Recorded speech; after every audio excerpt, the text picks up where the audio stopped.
तेबे सांग मैंने तोरी तो सीरियल आज एपिसोड रे आपण मैंने देखा पाइबे जबरदस्त सीन। हाँ सांग मैंने आपण मैंने देखा पाइबे आज रतन आसी कहते माँ भाई अरे तुम मैंने कौटी अच्छ जल्दी आस। आउ एक शुणी कामिनी जेजेमा परिवार लोक समस्त आसती ये कामिनी जेजेमा कहते अरे रतन कौन होते रतन कहे अरे माँ गोटे प्रोब्लेम हो जाइए आम श्रिया एवं हस्पिटाल अच्छी। आउ एक शुणी कामिनी जेजेमा कहे केमिति है आउ रतन कहते से पुलिस मान आटाक कर समस्त जीवन नेबाक चेष्टा करुला आ सहित हाथ को काटी देछि आउ पुलिस माने ताको एबे हॉस्पिटल नहीं जाइछंती। आउ एकदा सुनी कामिनी जेजेमा को छाती पेन हेबा लागिछि।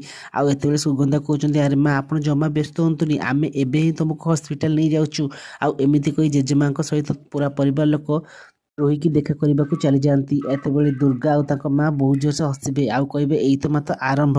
आ जितेबाला कामिनी जेजेमा परिवार लोक हस्पिटाल पहुंची रोही की देखा करने को जाऊे ए समय पुलिस आसी कह आपण नातुणी पागली सारी जल्दी गोटे हस्पिटाल रे जॉइन करंतु। अरे देखंतु आम पुलिस मान अवस्था से केमिति कहिछि। आउ एतेबेले रतन कहबे प्लीज ताको छाड़ी दियो ना आमे नहीं जीवु। आउ एतेबेले पुलिस टी कहबो ताको बेल भी मिलिबोनी आपण नातुणी गोटे बड़ केस रे पड़िछि आम मानक ऊपर से अटैक करछि। एक सुनी कामिनी जेजेमा पूरा आश्चर्य पड़ती आउ तांको छाती पेन हेबार लागिछि। ते फ्रेंड्स रोही कोन बेल मिलिबा निहाती दरकार जदि हां ताले हमको येस बोली कमेंट करंतु। रोही से हॉस्पिटल रे मरी गले ठीक हेबो।